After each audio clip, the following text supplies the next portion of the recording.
Everybody, and welcome back to Beyond Beauty, Real Women, Real Conversations. I am excited to be back here again today with the lovely Heidi, Danelle, and Christelle. Hi, ladies. Hello. So we just did 2 weeks ago our first ever talk show. And we were actually just having a conversation about this and how much of an impact just that one conversation had on us. And so I think it's really important for us to continue this conversation. And one thing that really struck me when we were talking is that all of us indicated that, you know, we could go back to that younger version of ourselves, like that teenager in us, to really identify a period of time where we first started to become aware of that feeling of not being enough, right? Yeah. So that was something that was definitely common. And I would say most women would probably have that shared experience as well.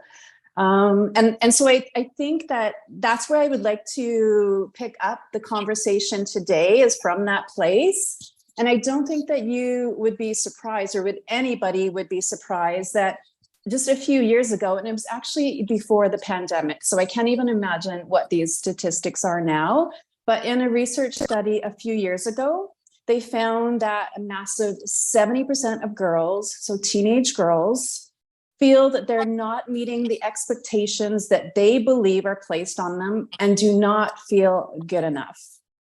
And that by age 17, 78% of them are unhappy with their bodies, and more than 90% admit to feeling pressured to look a certain way, or would like to change something about how they look as a teenager, right?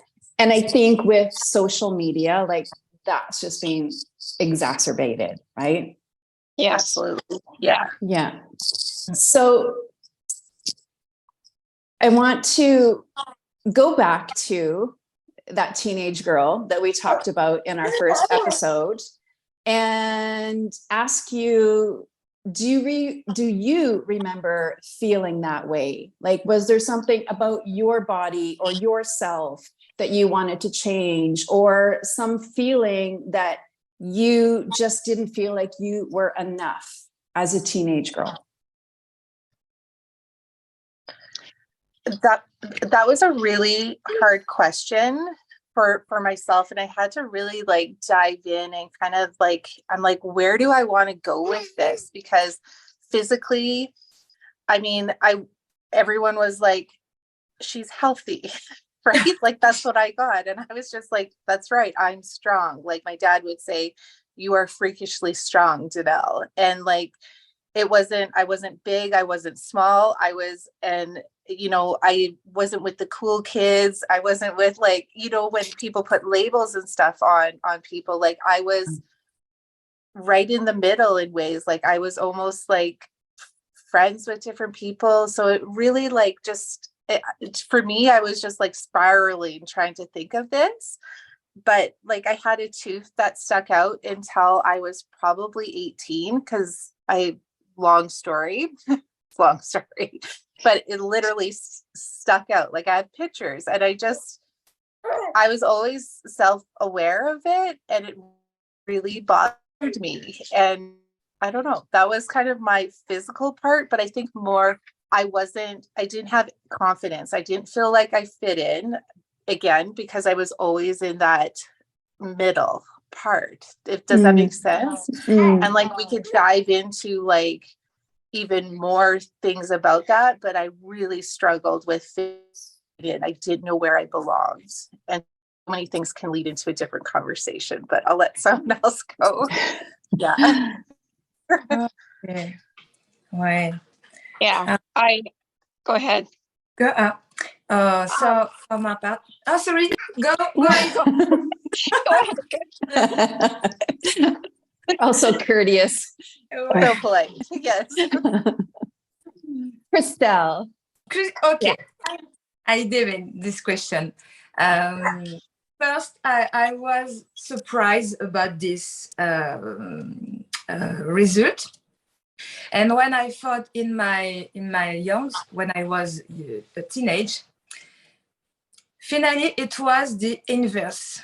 Because as I said last week, I think I look like, when I was a young girl, I think I look like a boy, you see? And it was a natural idea for me that I was not enough for all to be a girl. And at about when I was 15, 16, okay? 15, 16, 16, okay? I start to look like more pretty, like a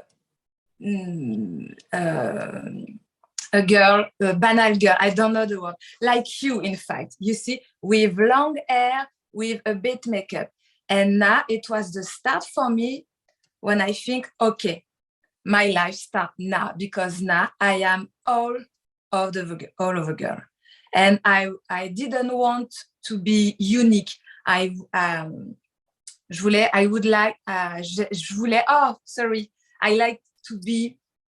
wanted to be all of the teenage in my magazine, in my video, you see. And about 15 of 16, my goal was achieved, you see. But after, it was another period, because I realized it was really, really difficult to stay with this this image, because it was really natural, you see. Voilà. So for me, it was a bit l'inverse, en fait. Voilà.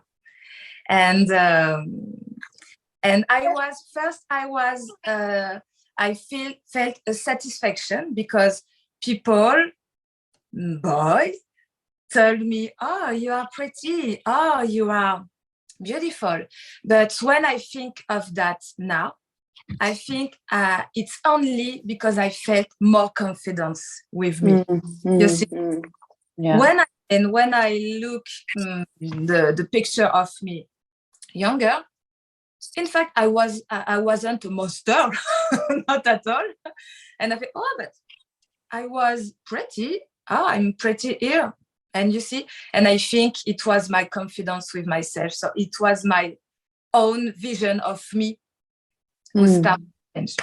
Voilà. So I think that that's really interesting. At around that 15 and 16 is when you really started to get that confidence and really step into that beautiful young woman that you have become. And at that same age is actually when the opposite happened for me.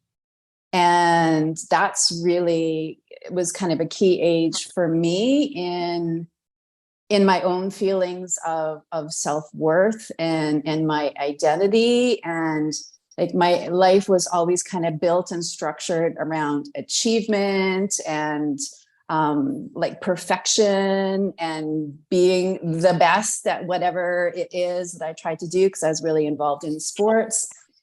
And then of course, like the whole, boys and that whole period that really, for me, that's when I started to feel not as confident.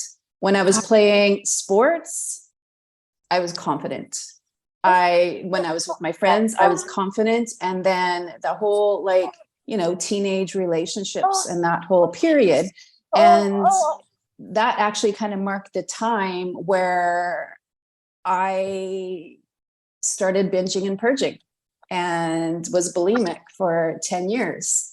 I had this just inner lack of self-worth that I didn't even know, I couldn't even explain. So instead of trying to explain it, instead of trying to deal with it, I just dealt with it I couldn't control anything else around me. So I controlled what was within me. And it started a cycle of 10 years of being bulimic.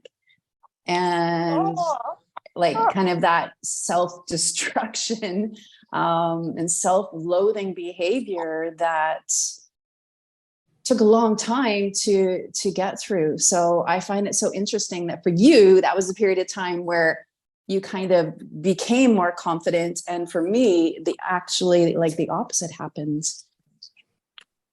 It's amazing. Heidi, what you're gonna talk about your Okay. It's, you know, to talk about that, you know, there's so many things we try to control. And when we, like you say, when we can't control it, we feel we have to control something. yeah. For me, it was my acne on my forehead. Okay, that was a big bother. But the other part of me was the mentally. The mentally not enough. I'm going to say I'm bipolar. So when that came out in me as a teenager, it started at puberty. That was hard.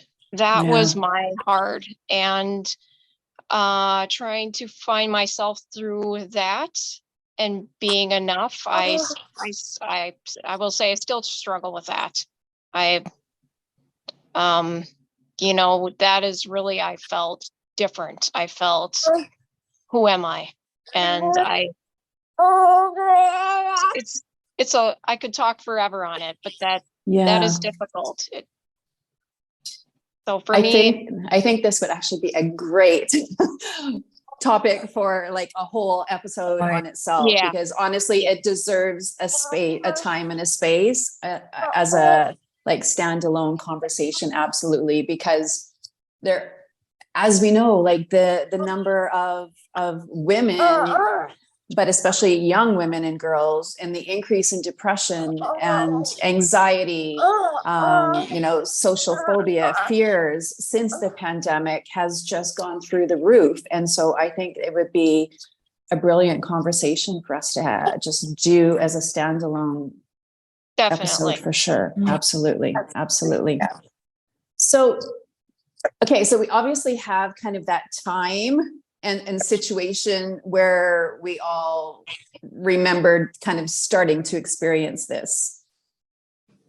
And what was it, like a general feeling of not being enough, or was there certain areas of your life where you didn't feel good enough, or was it just kind of like in general? In I think a general feeling like there was I think more now, you know, with, like you said, with social media. I mean, you have TikTok, you have Instagram, you have celebrities coming out with their own makeup lines. Like, it's unbelievable. Their own fragrances, and who do you follow? And there's so much pressure from everywhere you look. It's, what should I look like? What should I wear? How should I act? So would you say then that you think that there's more teenagers, teenage girls and young women now who struggle with not feeling like they're enough? I think there's I'm talking, sorry.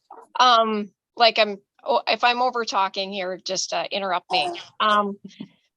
I think there's always been the pressure there. I think there's always been, but I think now I have a daughter. She's in 3rd grade and she's already being called fat and obese, overweight.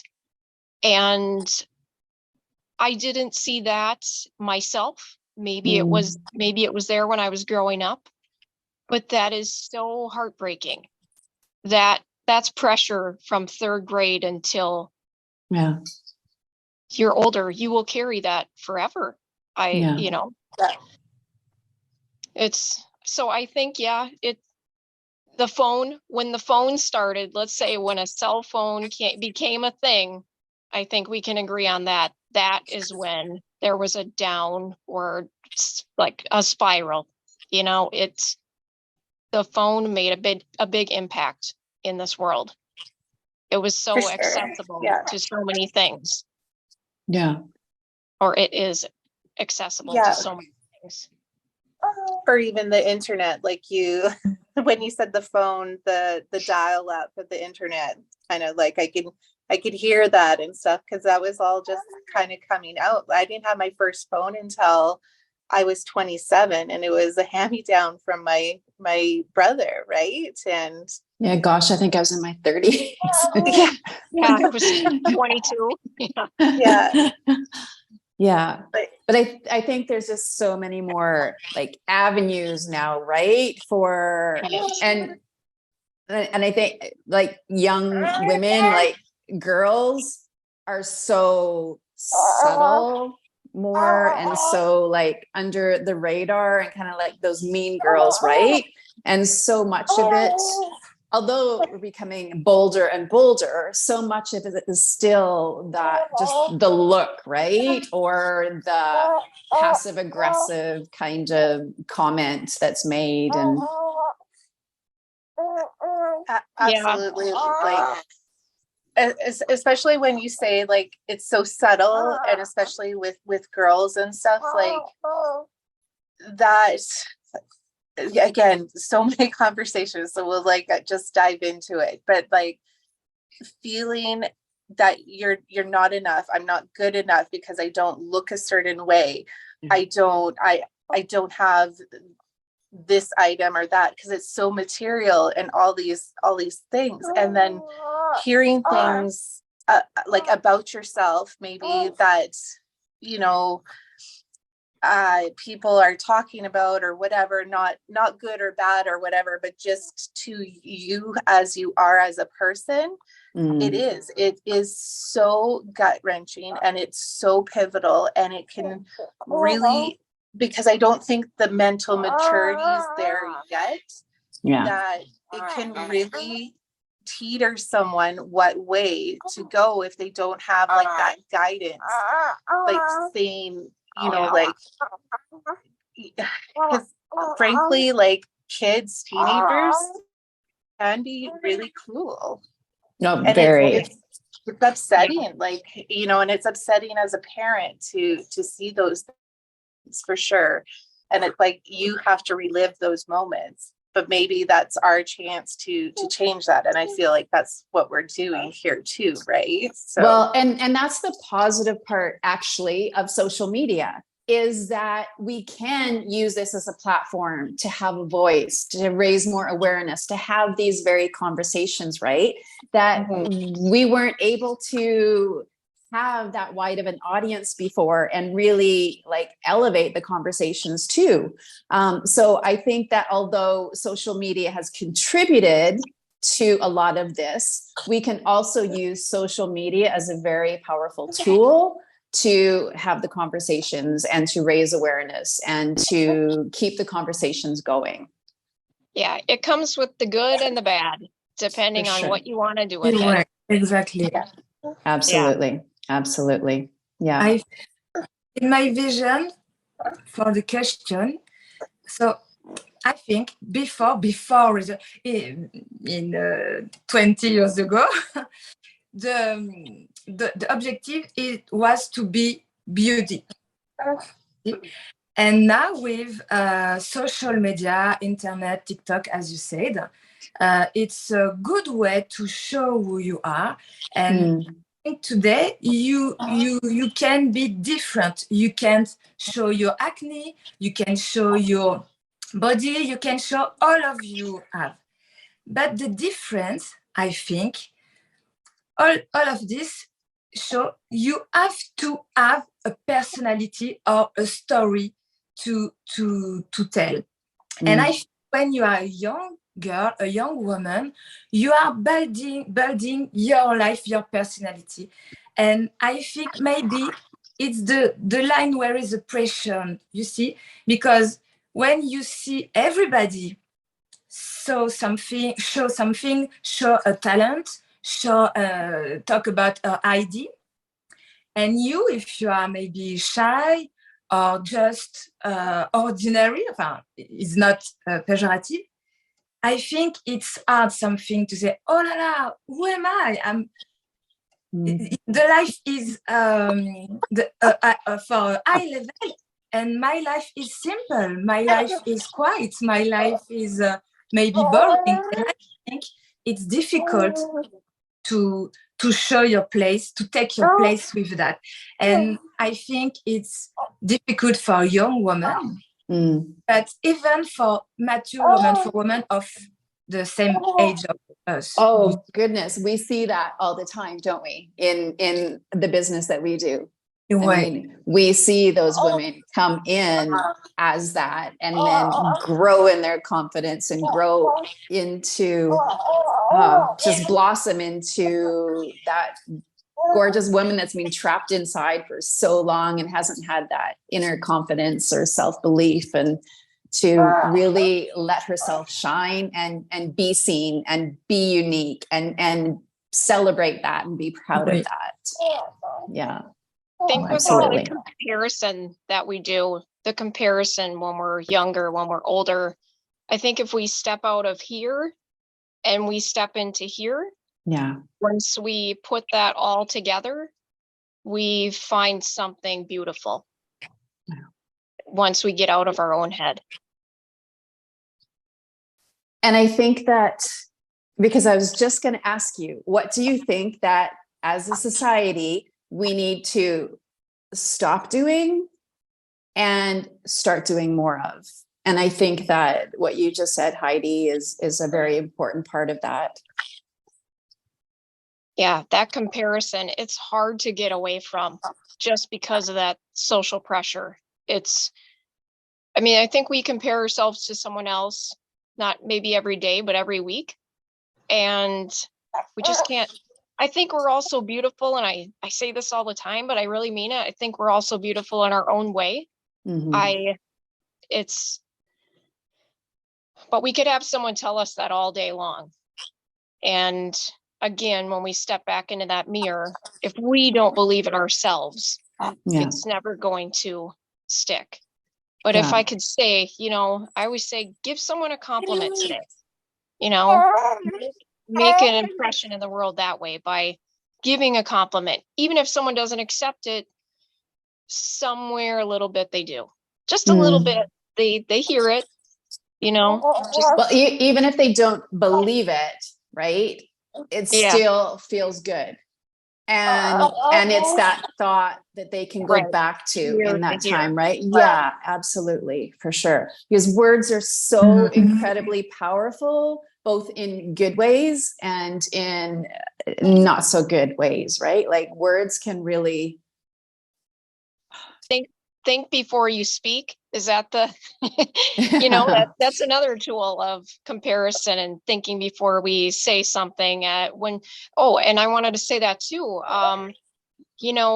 It's so quick back to the phone for a second. When we were younger, we would, it was a little more thinking before speaking when saying something mean or bullying. Now it's just so quick to the tongue. It's a quick Snapchat. It's a quick, and then you even send it out maybe, and you're like, what did I do? But it's done. Yeah. It's done. It's there. It's so harmful. I think that everybody should have to read Madonna's book, Mr. Peabody's Apples. When I was a teacher, it's so good. It's so good.